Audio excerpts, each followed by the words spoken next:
Sports Section Morning Show. I know you heard of BWill. You are listening to TFTV Sports.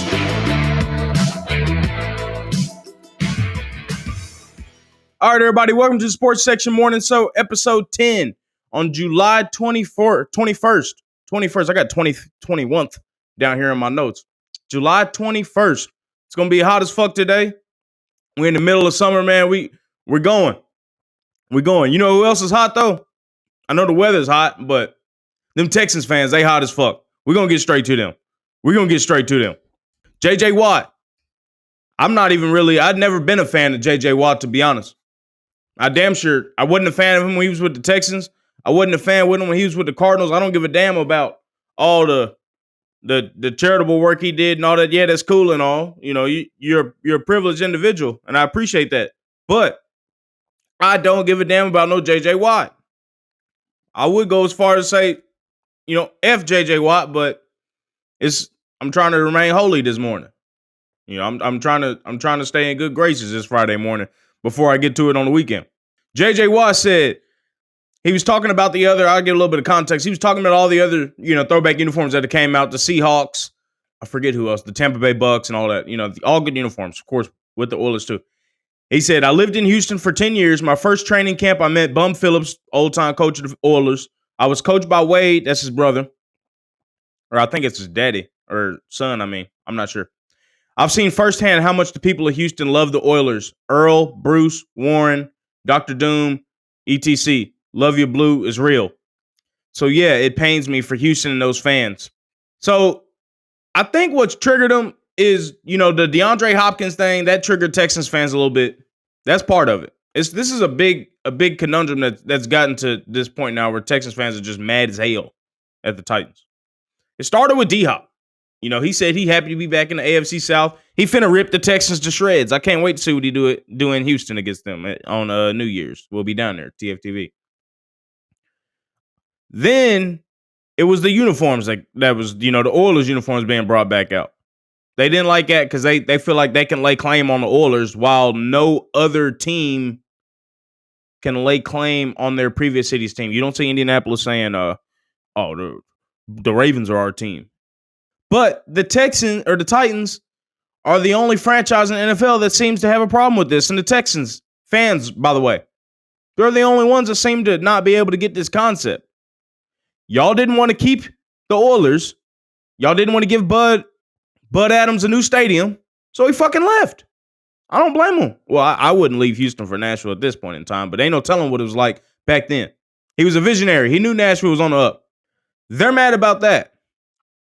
But the icing on the cake for him, is the Love You Blue on the collar of the shirt. They hate it. That's the worst part.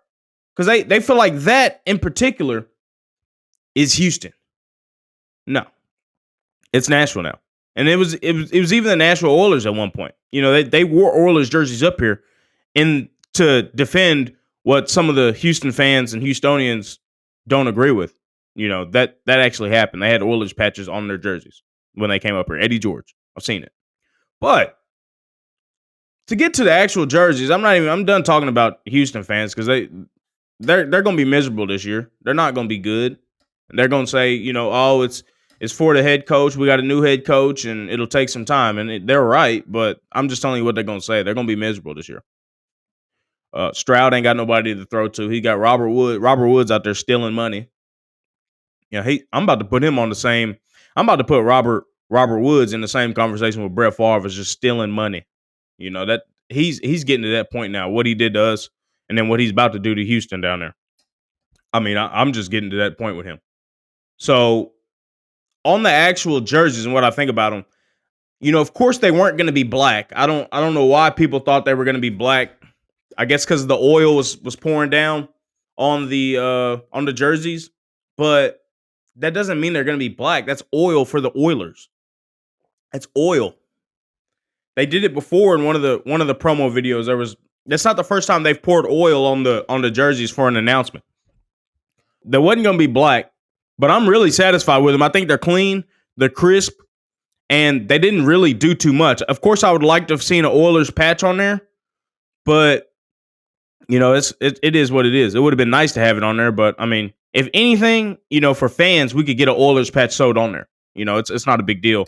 But it would have been good to have the players playing with the Oilers patch on there just to rub it in their face a little bit more. I'm happy with the uniforms. It wasn't never going to be no radical change. Throwback jerseys are literally just bringing back the jersey from what they were. So they're not going to overhaul these jerseys. We knew what they were going to look like.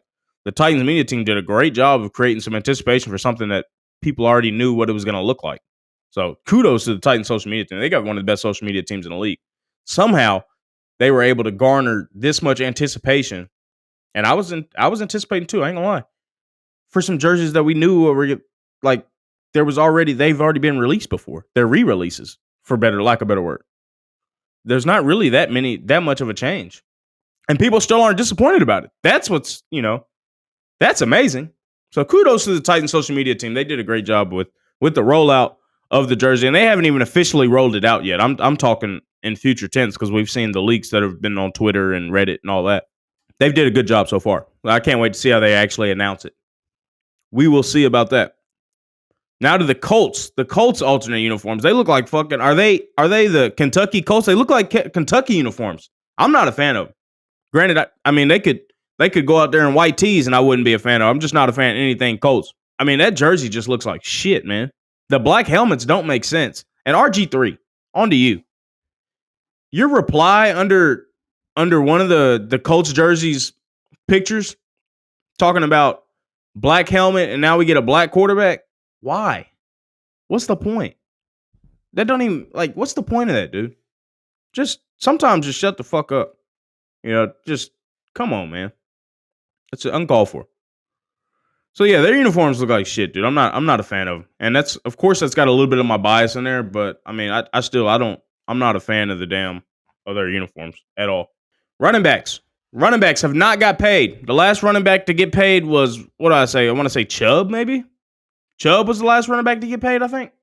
So, Saquon, and this was after the show on Monday when the franchise tag deadline came up, and we were able to see and realize these guys were not going to get paid.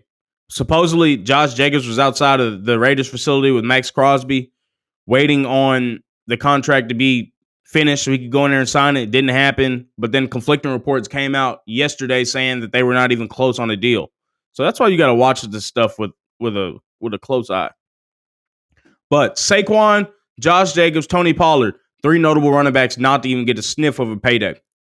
I'm going to talk about this, and I'm not meant this isn't to put down any running backs or running backs in the league and diminish their talent, the hard work they've put in, or their contribution to the team.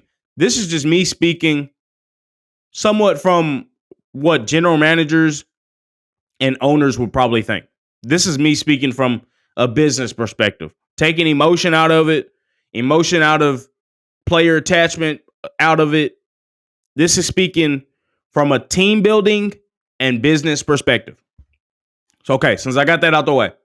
Saquon, Josh Jacobs, Tony Pollard, Derrick Henry, McCaffrey, and a host of other running backs took their opinion to Twitter, talking about, the position, all this hard work we put in and we don't get compensated for it and all that. Yeah, that's true.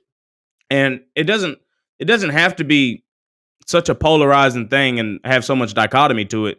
Two things can be right at the same time. Running backs put in a lot of effort and they work hard, some of the hardest working on players on the team, and oftentimes they're the most talented players on the team. But running backs are a dime a dozen. That's also true. Running backs can be had for cheap. That's also true.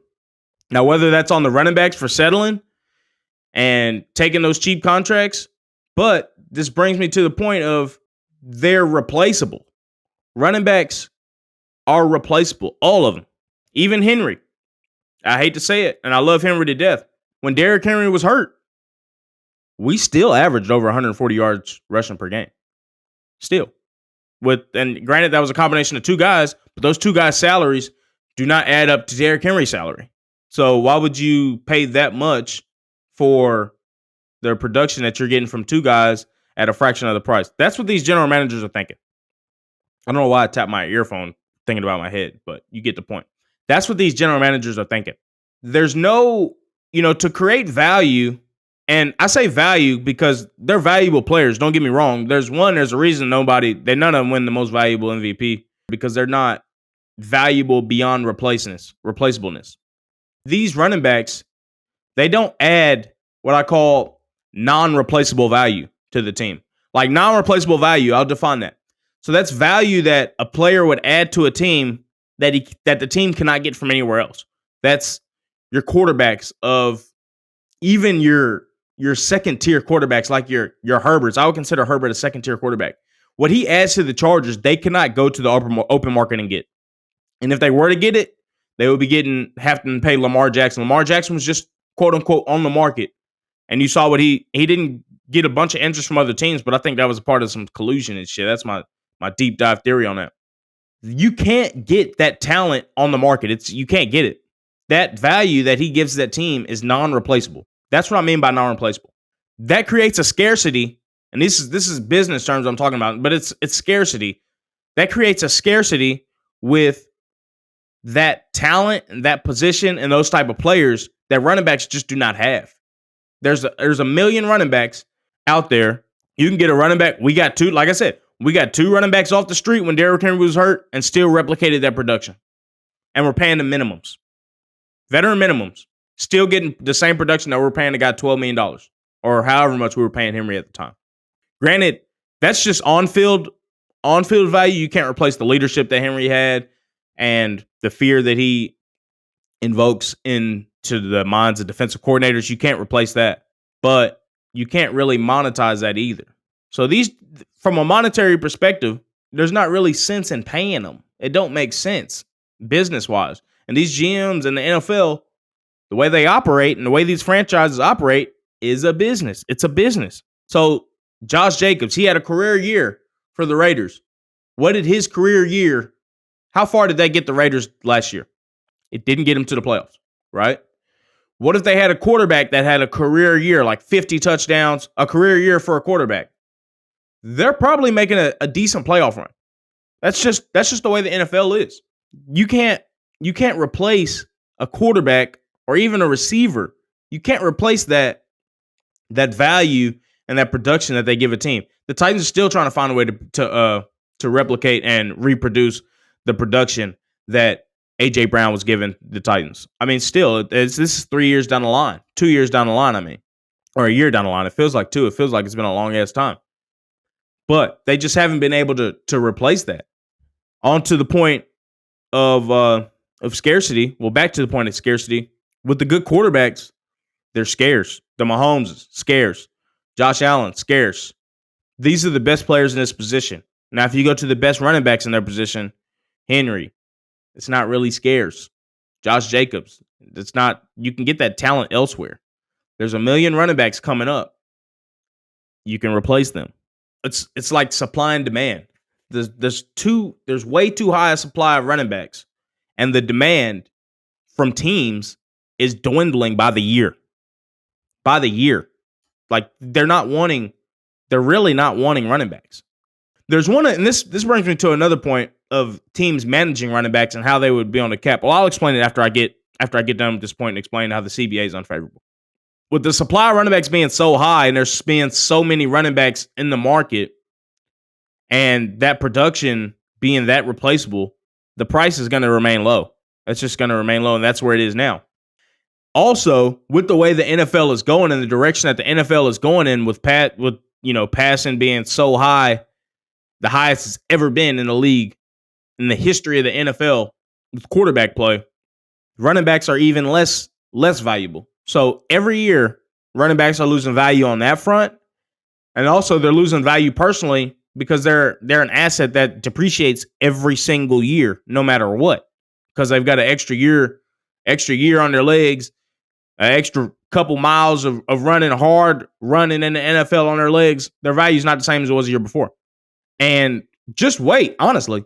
Just wait until offense coordinators, because it takes a little bit of time for the NFL to get some radical changes from a play calling perspective and some sort of freshness in the NFL. But just wait till one of these college coaches figures out how to consistently beat defenses without a running back in the backfield in the way it can translate to the NFL. Just wait until they figure out how to get a receiver, somebody like Debo that can double as a running back and, be able to not have a running back on the field and have 5 dynamic receivers on the field. Just wait until they figure out how to be able to pass protect without a back in the backfield with just 5 guys or having a tight end that chips or stays in sometimes. Once they do that, the running back position will be extinct. And I think that is maybe a little closer than people think. Running backs, I think Henry is going to be the last of his kind. There's not going to be any more running backs of that build and that nature here in the next 10, 15 years. The game is just going to have, you see how much it's evolved in the last 10, 15 years from a safety perspective with them not hitting these guys. Just think after, another 10 years of this uber high efficient passing systems that are taking the league by storm with motions and all types of such. Just wait until they fine-tune those and make it to where they don't need a running back in the backfield. Running backs are gone, especially big running backs. And the future is going to be like your Gibbses we're going back to the scat backs to where they double as receivers. Your Kamaras, these prototypical running backs. It's going to be over for running backs. Better get it while they can. But it also brings me to the next point, and Andrew Brandt on Twitter made a really good point about this, about how the CBA, the collective bargaining agreement that the NFLPA has agreed to with the NFL owners, it's one of the most unfavorable bargaining agreements to running backs compared to any other position on the field. For one, running backs, their value is probably, I'd say where they should be considered rookies in coming into the league, they're still sophomores in college. And the way the college draft rules are set up, they have to play 3 years or spend 3 years in college until they can come into the NFL. So that's 20 years old, 18 or 20, 21 years old for a running back can even sniff an NFL contract. Granted, these running backs this should be the drive up their price at NIL. But once they get to the NFL, it's over. They're 21 years old. They've got at least maybe 6 years of hard prime running back age before they're headed downhill and they're not getting as much money because they're depreciating at such a fast rate. So with them not being able to come into the league until 21, that's a nick on the running backs because of the CBA and in conjunction with draft rules. The next nick from the CBA is that they have to sign 4-year contracts once they get drafted. So that locks them in even further past their prime in an unfavorable contract because they'll be 25 at the youngest when they hit free agency. Teams still aren't trying to pay running backs at 24, 25 because they still only get 3 or 4 years. These running backs are looking for another 5-year deal. If they're drafted in the first round, that's 5 years. And then you have the franchise tag on top of that. So that's 5 years of control at the very minimum that teams have over these running backs. And if they come in at 21, which would be incredibly young for them to come in, that's 26 years old. That's the tail end of their career. They might have 2 more years left at their prime. No team is going to pay top dollar for 2 years worth of production, unless it's a heavy front end contract. But teams aren't trying to do that for a running back because by then they're really not going to be running the ball. And if they're drafted in the first round, that's 6 years with the franchise tag, 6 years of control that these NFL teams would have over their running backs. That's their prime. So as soon as they get drafted, their prime is spent with one team. They can't even sniff the open market. There's no precedence for high deals anymore because these running backs aren't even getting to the market at a time when they could command a high deal.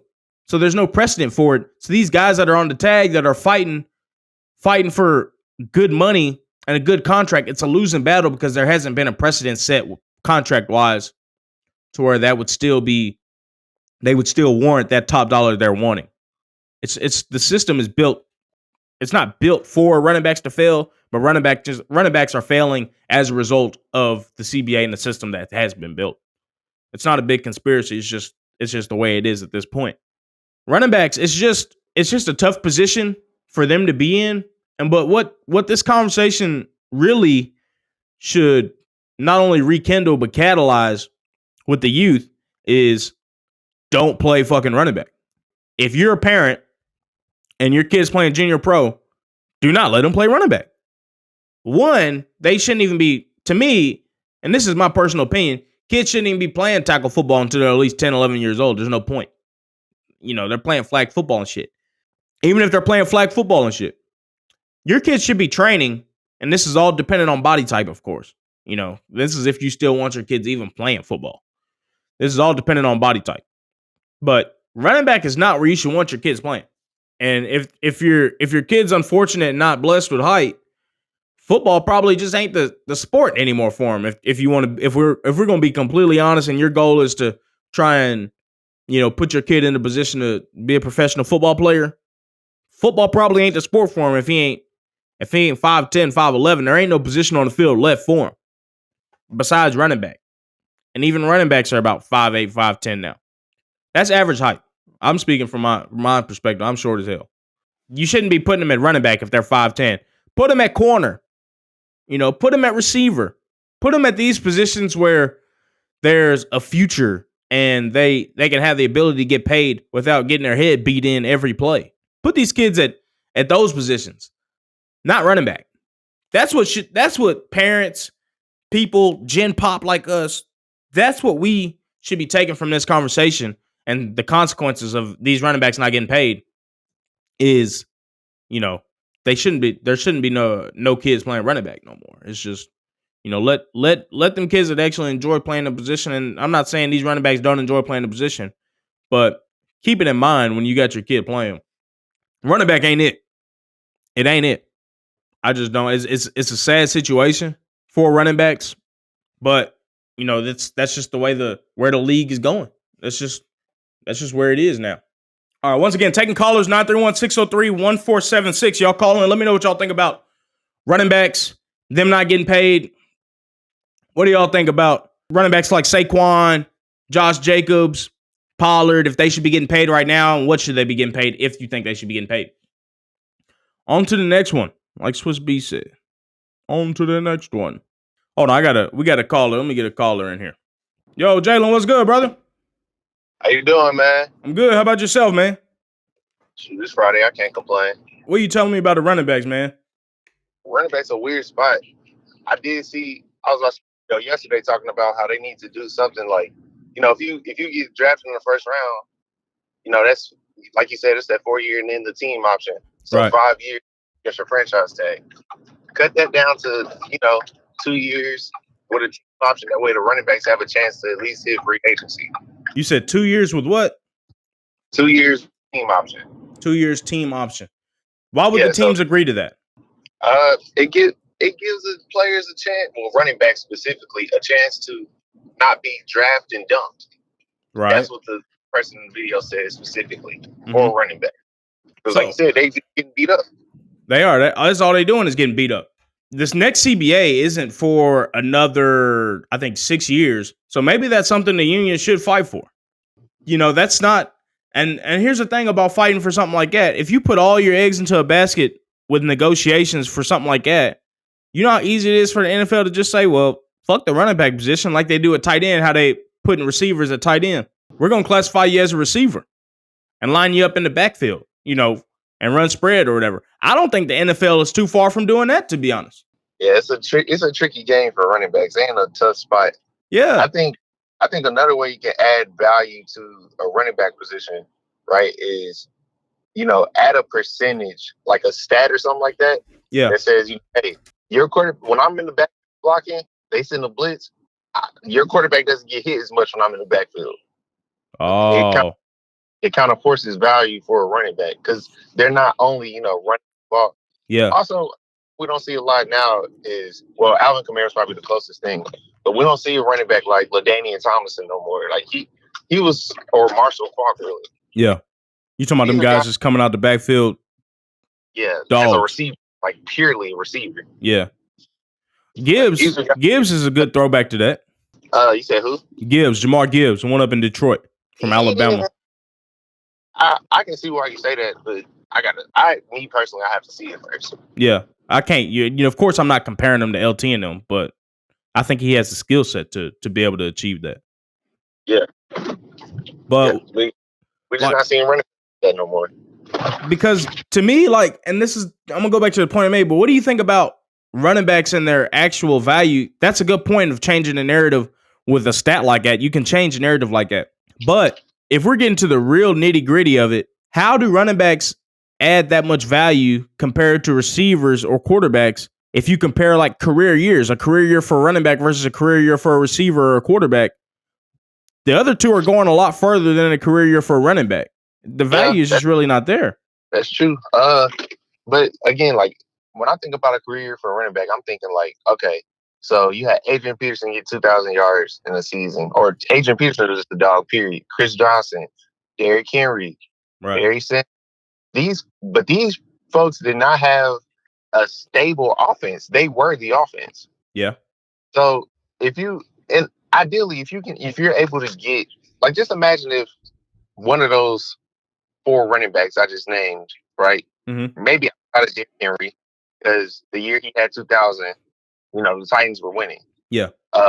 If any of those folks had a quarterback like Joe Burrow or even Justin Herbert or something like that, they're probably not first round exits or didn't even barely miss the playoffs. Right. They're able to make and produce those type of numbers with a quarterback that can throw for 3,500 yards. Yeah, they'll probably make a splash in the playoffs. But a running back is very hard because it just where their value comes in at is purely off running the ball. If they can get 50 catches, mm-hmm. how far can you get after the catch? Right, your yak and such. You make a good point. Like a running back like Henry, if there was a competent quarterback there I promise I'm not playing devil's advocate, but I'm thinking if you have a running back like Henry that's a monster running the ball, but you have a quarterback like a Burrow or such, why are you running the ball anyway? I get in the name of balance, but even then you'll probably be throwing the ball 60, 70% of the time and running the ball, 40. So once again, that makes the quarterback a little more valuable. Yeah. I think though. So now let's say that for whatever reason, right? You you have a high caliber running back. Right. So against high caliber running backs, you want to load the box, make them pass. You do that with a good quarterback, you get dice. Yeah. So now it's like, okay, look, let's make them beat us running the ball. I understand who they have in the backfield. Let's make them do that. So now you running the ball. It just all depends on the game plan. Of course, like if you have talent everywhere, you're going to see different things every week in the NFL. How it works, right? Versus if you're a team that might not have that caliber of quarterback, you're going to be like the Titans, for example, and say, hey, we need to run the ball first down, maybe second down. Yeah, just because you're crafting that offense around the talent you have. Right. Another thing, like with cap consequences, if you're paying a running back, you're not really so susceptible to be able to pay other positions too. But you could say that about quarterback also. You're paying a quarterback $50 million. Where else is the money going to come from? Yeah, running back will never be paid that much, but they're not even getting 15 at this point. Yeah, that's the crazy part. And NFL contracts they're not really guaranteed. So yeah, I'm not sitting in the rooms with the general managers, or I'm not sitting with the agents of the running backs. I don't know what they think their value is. Yeah. But and all you can really go off is the reports, but the reports ain't always true. Maybe there's a way because again, I'm not sure the value of running backs, like what it is and versus what it should be in the NFL. I'm not really sure, but maybe they can come to an agreement so we're like, if they get like a 4-year, I don't know, 36 mil, fully Even guaranteed. Then, something that's but something that's not, somebody's got to lay. You're right though. One of these running backs has to swallow their pride and lay a marker down for the rest of the running backs. Everybody can't be a Le'Veon Bell. Le'Veon Bell was comparing himself to one of the damn ants off the Ant movie. I don't know what he was smoking. One of these running backs has to take a deal like that, like you say, maybe 8 million a year, have it fully guaranteed, where it can be a baseline for these other running backs to be able to, springboard off of. That's a good point there. Right. Yeah, like how Kirk Cousins did for quarterback. Like Kirk Cousins, we know he's a very mid-table quarterback. Right. But he's getting guaranteed money and he reeing up every 2 to 3 years. And he's driving that guaranteed money threshold up for the other quarterbacks. Exactly. What is it? The APV. Exactly. But he's not breaking the market or anything like that. So when it comes down to it, when they have to pay Justin Jefferson, Dalvin Cook was a casualty. Yeah. Adam Thielen's getting old, so it makes sense to cut ties with him. But when it comes down to it, they'll be able to pay Justin Jefferson top wide receiver money because Kirk Cousins is taking these. They're not team friendly because they're fully guaranteed. Like Kirk Cousins getting his, but the team can also get theirs. Right. Now, if you can do that with running back, let's just say, 8-9. Let's just say the tape it's in between 8 to 10 million fully guaranteed a year, just depending on how good this running back is. Right. Jaylen, I got breaking news, man. Kevin Byard agreed to a restructured contract. This is per Rappaport. Kevin Byard of the Tennessee Titans has agreed to terms on a restructured contract for the 2023 season. His base salary is now $11 million, and there are incentives available to get back to the $14 million he was originally owed. So the man took a pay cut. But I ain't gonna say he took a pay cut because Lord knows what the incentives are. The incentives are probably play 8 games and get an interception, and you got back to your $14 million, but it gives us the $3 million on cap space. We need that because we got George Fent coming in for a visit this weekend. Replace what you call him? Parlay Petit. Yeah. Yeah. We got George Font coming in. Parlay Petit might be a casualty of that. That's why you can't be gambling and shit. I don't know what the hell he was gambling on. I hope it was worth gambling. What'd you think about that Kevin Byard deal, man? You happy about that? I'm reading up a little bit. $11 million guaranteed, $3 million in incentives to get back to that 14 that he was originally owed for the restructure. It's a restructure. It's a restructure / pay cut, but it's not. I don't think it's really going to be a pay cut. I bet you them incentives are really easy incentives. It seems like a lot of times when we restructures, like we don't see what the incentives are specific to restructures. Right. So yeah, I mean this was expected. I don't know if it was expected or not. He was mad. He was mad because they asked him specifically to take a pay cut. Yeah. Now with a restructure, what I learned about a restructure, and I learned this yesterday, so this is crazy, is that now your base salary, that's what the is going to the cap. Yeah. But you're getting money up front. But a lot of times. I guess what you're saying is the part that's kind of the pay cut is the fact that now he can get that money in incentives. Right. What I'm thinking, normally with the restructures, you're right, though, it all gets converted to a signing bonus, but that verbiage wasn't in this tweet. So I'm not entirely sure if that's exactly how this works. Maybe they just, it's basically like a restructure to where that $11 million is as a signing bonus, but he's just not getting it up front. He's getting it throughout the year compared to like a hardcore black and white restructure. This is like a restructure / pay cut, but it's not really a pay cut. But we don't know the incentives. Hey, Kevin Byard thinks something good of the Tennessee Titans if he took another restructure / pay cut. Yeah, I'm gonna just at that. We've got to find out what these incentives are so we can stop calling it a pay cut because I doubt it was a pay cut. Yeah, I'm pretty sure it wasn't either. Yeah. What I'm saying is that he thinks that we're in a position to win some football games. Maybe he's excited about Caleb Farley. He saw that 94, 95 speed on Madden and said, damn, we got a dog at corner. Every time I get on Madden, I think that we got a dog at corner. That motherfucker's so sorry, boy. That motherfucker Caleb Farley so sorry, bro. I need him to come good so I can stop slandering him. What'd you think about the Oilers jerseys coming out? I'm glad you wasn't one of the many people that texted me, asked me if the Oilers jerseys is finna be black. You didn't think that, did you? No. I'm about to say you had some sense. And a black Oilers jersey doesn't make sense. Now, if they were to make a black Titans jersey, that makes more sense than a black Oilers jersey. I'd love to see a black Titans jersey. Yeah, with the baby blue on. With the baby blue. That would be hard. Yeah. I don't think that's not something we'll see until a new stadium, if we see it. Yeah, maybe they get some juice when they get the new stadium and start doing shit like at a black jersey or red jersey. That red would Yeah, be funky in the motherfucker, boy.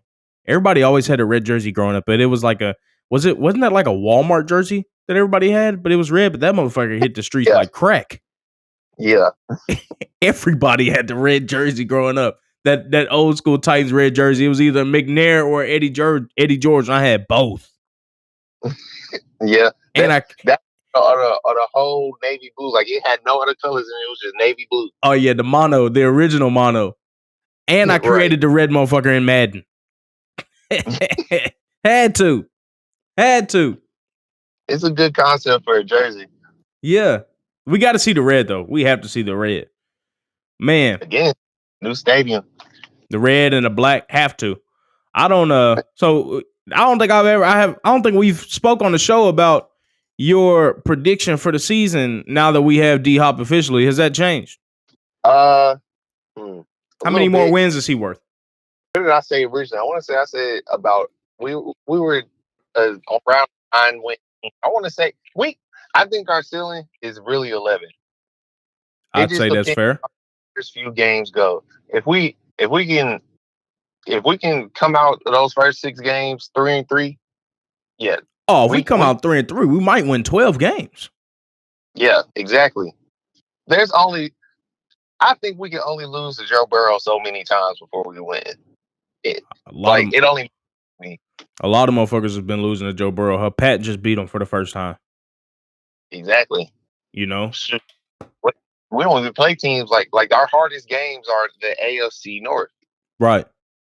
And we play very well. Last year we didn't have the depth, we didn't have the roster for it. Yeah, to be able to sustain that across the season. Normally we play them big teams really well though, like you said. I mean, like Vrabel has a really good record against as an underdog, and we're an underdog a lot this year. Yeah, like even when we did last year, we weren't just shit out of luck the entire game. When we played the Bills, we were right. Just not having to adjust without AJ Brown really showed in that game. Having to adjust without just Malcolm Butler, just good bets, it showed. Yeah, you know what I got an idea of doing?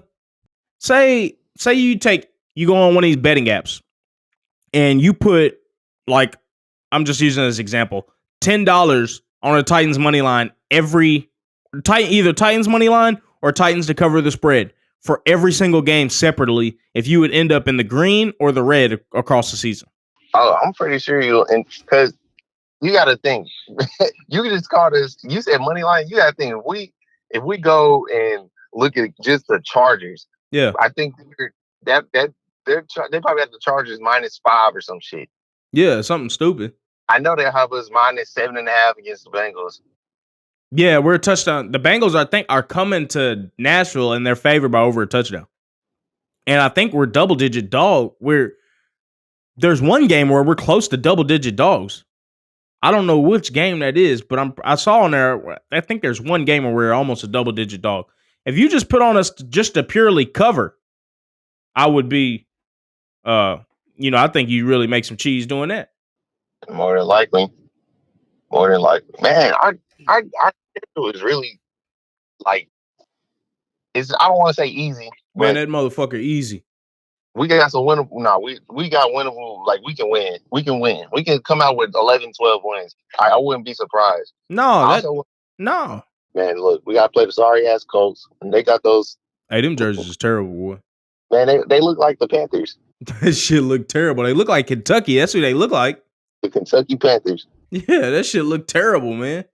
But you're right though. This schedule, man. This schedule ain't no game in the NFL easy, but that schedule's easy.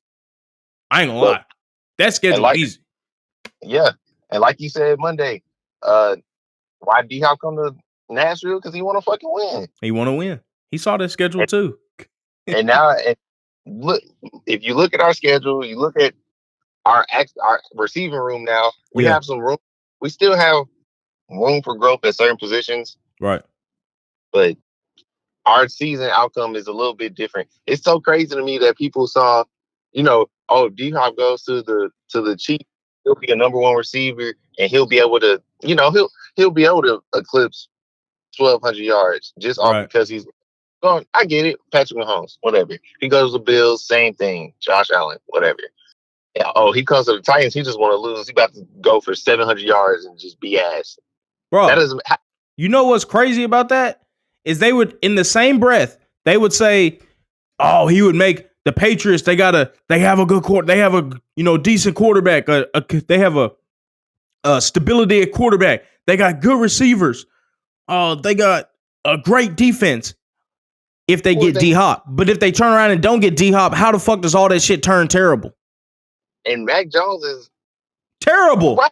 Has been in the league for 10 years. Like, there's no. Bro, Mac Jones is the most overrated quarterback in the fucking league. I don't give a fuck what nobody say. I'm tired of hearing about Mac Jones, bro. It's ridiculous. It's ridiculous. It pisses me off. What has he done, even in college? What the fuck has Mac Jones done? Shit, I won't even bring up college. He played 1 year. Bro, he played 1 year with some of the best receivers in fucking nation. What has he done? He played 1 year, and that year he played, he had a Heisman receiver. Bro, wasn't he invited to the Heisman thing too? I think he was. That's WP. That's WP. It's college football. Like how you was talking about how running backs can get MVP. Yeah. The fact that a receiver got Heisman, yeah, they had to nominate the quarterback. Yeah, that still though, Mac Jones ain't do shit. And there's a reason why Belichick was trying to move on from him. He's not like Belichick sees his shit every day. Belichick ain't no dummy. That's why they were talking about them going back to get Jimmy G. Mac Jones is not that guy. I can't believe it's not even a comparison. And I'm not even a Tannehill guy. I swear I'm not. But there's not even a comparison with Mac Jones and Ryan Tannehill. But let the NFL networks and your ESPNs tell you the Patriots, if they got D-Hop, they're going to win that division. That's some crazy ass shit, man. About the Patriots? Yes, I seen it. Oh, no. I don't even know the dude's name. I don't even want to know his name. I'm not even going to say his name. I'm saying some stupid stuff like that. How the fuck the Patriots going to win a division? There had to be some ESPN shit. He was trying to save his job. He didn't want to get cut. Yeah. That's why you don't need to be watching these ESPNs and shit. Watch TFTV. We're going to give you real analysis and real facts. We're not going to, Jaylen going to come out here. He going to tell you real shit. I'm going to BWill. I'm going to tell you real shit. These ESPN motherfuckers just want some clicks. Shameless plug. And they got me. We sitting there talking about it. Mission accomplished for them. You know what I'm saying? They know what they doing, man. It's a dirty game they playing, man. It's a dirty game. What do you think the Patriots going to do this year, Jaylen? I think they're going to be last. I think they might win 4 or 5 games. I know 2 Patriots fans that saying they come in last. Yeah. Oh, they 100% coming in last in that division. That's set in stone. Yeah, they can win 7 games and come in last. But I honestly don't think Aaron Rodgers is going to be just that great. I wouldn't be surprised if he is, but I don't think he'll be compared to the Aaron Rodgers of old, and he's not going to be that, but he'll be very, very good for them. I think the Jets are going to be nasty this year. I ain't going to lie. That defense was crazy last year. Yeah, if they play how they did last year, they got a defensive-minded coach, and they're not going to win games defensively. Aaron Rodgers is going to put points up on the board. He's not going to do what Zach Wilson did. Right. That's for sure. Like we said about the Titans, if the Titans can score 21, 24 points, they should be able to win football games. Now, when it comes down to it, even then, Joe Burrow doesn't score a lot of points against us. But no, when it comes down to it, when you're playing a high-end quarterback, yeah, you got to put some points on there. It might require 28. It might require 31. Yeah. But those teams don't have defenses like the Titans do. Even so, why is it that the Jets get all this good pub and the media saying, oh, they're gonna be really good when they're built damn near like us? Granted, they got a better top end receiver, but they ain't got a better running back than we got. It's just New York. That's bullshit, man. Large market team was why the Cowboys probably one of the biggest, if not the biggest marketed NFL team. There's a reason why people are saying Cowboys to the Super Bowl every year. Market. Yeah, you're right. What Dak say? He said he promised he ain't throwing 10 picks this year. Did you see that? I did see that. What's wrong with him, bro? He'll have 10 thrown by week 14, I say. I don't know what he was seeing. When he came to the depleted Titans and made it a close game when he had a quarterback that has not played a snap for us, even in practice, for 2 days, and he made a game out of it because Dak just ball to Kevin Byard or whoever else. Bro, what's wrong with him? You know, I think, you know how like when you get done working out or something, you get a good workout in. I ain't had one of these in a minute, but I'm talking from way, way, way back. But you know, you get a good workout in, you feel like you invincible, like you on top of the world. Maybe they caught him right after that. That man felt so good. He said, I'm about to call into the media. Bro, he was like hit it back from the gym or with his quarterback coach or something and had some good progress. Probably had a good week of practice and drills and shit and called into did he call into the radio down there and say that crazy shit? I don't know who he called. I just know folks not buying it. You got to see it. Hell no. He'll have, like I said, week 14, put it in stone. He'll have 10 picks thrown by then. If not, and that's me putting it late. He really could have 10 by week 12. I ain't going to say 10 by 10 because that'd be, but it's possible then too because Dak got a 3-pick game in him. Yeah. When he throw picks, them motherfuckers come in bunches, don't they? It's like I don't know. It's like when the team got his number, they got his number. Hey, bro. You know what else I'm worried about? What's that? If the Colts wear them uniforms against us and Will Levis is playing. Oh, you think he's gonna be throwing? He gonna be back in Kentucky? He gonna think he back in Kentucky. He gonna be throwing picks of them motherfuckers left and right. Oh my God. Hey man, hopefully we doing well enough where Will Levis doesn't have to play. I don't think the two are mutually exclusive. Maybe he comes in balls in training camp, man. Maybe we're doing well and Levis is doing even better. They kept Tannehill and he's making what 30-something mil. He's making a lot of money, boy. I don't think Vrabel cares about that shit though, man. About what you getting paid. He's of all coaches, he's not the guy to give a fuck about that. True. Tannehill's still gonna start against the Saints. No, 100%. But does Tannehill start after Halloween? Depends what we looking like. If we 2-4, maybe not. That's what I'm saying. We might need a change around that time. That's all I'm saying.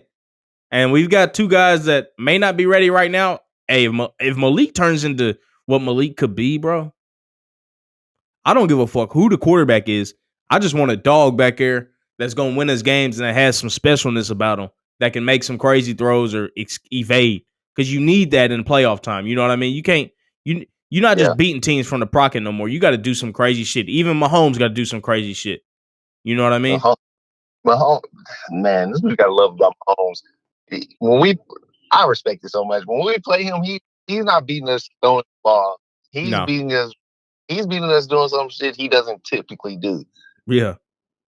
Did you see the quarterback doc? What he said about the Titans and Vrabel? Yeah, gotta respect it. Man, he compares one of the greats of all time. Yeah, that's what we got. That's what we working with. The thing about Mahomes, though, he did say that, like in the very first episode, he said, "I want to be as likable as possible." So, man, he's the most political correct person in the NFL, probably. Then why he let them? Why he not make them bleep out all them cuss words he was saying during the game? Man, because it's Netflix. They didn't bleep nothing. It ain't a kid show. Nah, you right. Yeah, man.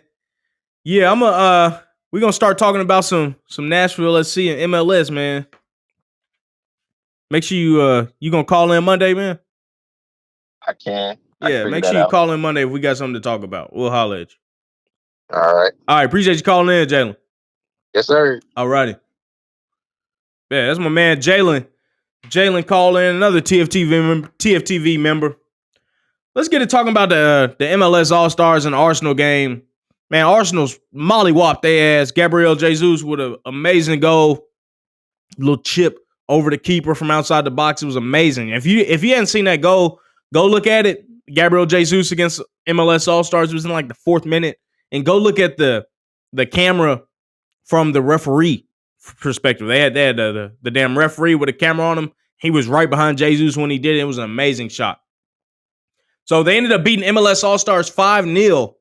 And man, Arsenal looked really good, man. That's only the second game that they've played so far in the preseason, and they already look like a well-oiled machine. Declan Rice came in for the last 30 minutes, looked composed, looked calm in the 6th row. Urian Timber came in for the last 30 minutes also and looked amazing. Looked better than Zinchenko on the right-hand side in that inverted role. Looked really good. I'm excited to see what Arsenal do this year, man. I think they'll do really well. Like I said, I think they'll win the league. I think they'll win the Premier League and make a good run in the Champions League, maybe to the quarters or semis. But this brings me to the point of the MLS All-Stars and Cristiano Ronaldo's words conveniently the day after Messi got announced by Inter Miami. Let's bring it up. So Ronaldo says, the Saudi championship is much better than USA. I opened the way to Saudi League, and now all the players are coming here. In 1 year, more and more top players will come to Saudi. In a year, the Saudi League will take over the Turkish League and the Dutch League. And then he went on to say, returning to Europe's not for him. It's not worth it. Europe has lost a lot of quality. The only one that is one of the best is the Premier League, which I played, and I scored 15, 17 goals my last year. But, end quote. But that brings me to my next question.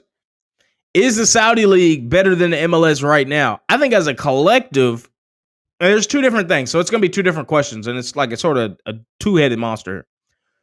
Is the Saudi League as a whole better than the MLS? I think not. I think the MLS has a level playing field over across the whole league, has more talent than the Saudi League, I want to say. But in that same token, if I propose the next question of, for the All-Star teams, if there was an MLS All-Star team and a Saudi League All-Star team, who's winning in that game? I think the Saudi League is doing something similar to what Arsenal just did to them. Maybe not 5-0, but I think the Saudi League will beat the MLS All-Stars. The Saudi All-Stars will beat the MLS All-Stars by at least 3 goals. At least. And y'all let me know in the chat, in the comments, what y'all think. Who do y'all think will win between the Saudi All-Stars and the MLS All-Stars? But the Saudi team, for example, just the midfield and attackers. You've got Neves, Conte in the midfield, Saint Maximin, his deal is getting finalized as we speak. It might be done by the time this gets posted. And Mahrez, who just signed yesterday, actually finalized his deal. Saint Maximin and Mahrez on the left and right, and then you got Ronaldo and Benzema up top as strikers. And then defenders, you got Koulibaly, Mendy's playing keeper. Tellez is coming from United to play left back. You know, that team is destroying this MLS All-Stars team. We saw what happened, what the MLS All-Stars did against Arsenal backups. You know, they couldn't even, I don't even think they got too many shots on goal. Maybe 1 or 2, if that. But I just do not see the MLS All-Stars beating the Saudi All-Stars. I don't see it. You know, and y'all let me know in the comments what y'all think. Is the MLS All-Stars, would they beat Saudi All-Stars? How much would they beat them by if they beat them? I don't think they would. Y'all let me know in the comments. All right. We're almost done. We'll wrap this bad boy up in a little bit. Last thing we're going to talk about is Hany Mukhtar. He played really well in the All-Star game, by the way. He was the only one of him and I'd say Ricky Puig, probably the only 2 players that held up against Arsenal in that first 30 minutes. The rest of them players was anonymous. You know, Berkey, he couldn't do nothing about them goals anyway, but still. Between them 2, they were probably the only ones that looked competitive against that Arsenal team. But news from Tom Bogert on Wednesday. This is right before the All-Star game came out, or the All-Star game came on. But Nashville SC rejected a bid of $7 million from a Qatari club. They didn't say who the Qatari club was. But $7 million from Qatar bid to Nashville SC for Hany Mukhtar, and it was rejected by Nashville, of course. For me, I don't want to see Mukhtar go, of course. He's one of the most important players in Nashville, not only to the team, but in the community. But, and I say but, it's the same conversation I had about running backs earlier. Sports is a business. It's a business. If Nashville SC is able to get $20 million for Mukhtar, which is quite a bit, but it's a fuck you price. It's a fuck off price. That's the price I would put on Hany Mukhtar if I was Nashville SC. $20 million. That's what you pay, you get him. And this is a Qatari club. This isn't even a Saudi club coming in. So a Saudi club could still come in and put $20 million down. But it would take at least $20 million for me to even think about selling Hany Mukhtar abroad. That $20 million can be used to reinvest in the youth facilities. It can be used to pay off debts or whatever we have and really create even more sustainability with the club and put them on a pedestal to where they can start developing their own talent. With that $20 million, you can have even better youth facilities, but you can buy up some of the best youth products from North and South America and put them all into your academy and reap those benefits in 2 or 3 years and sell some of those players for $20, $30 million or, fucking 15, whatever. That type of money can really transcend a club to where it could be one of the, the trademark franchises and be globally like an LA Galaxy would be. Of course, we don't have the market in Nashville, but we have the fan base to do it. And we would have the money with Hany Mukhtar, even more money than we already have to really be able to get that done. You can get another DP player in for a couple million to sort of steady the ship in the short term. But the long term with that amount of money, being able to buy up all the best youth talent from North and South America, you might not be able to buy the best talent from Brazil or anything, but to get the best youth talent from the two continents, that could really, transcend this club. And I think it's got to be something worth thinking about. I know I'd hate to lose Mukhtar, and I know all the other fans echo that, but it's a business at the end of the day, and we could really transcend this club with a sale, of like $20 million, $25 million.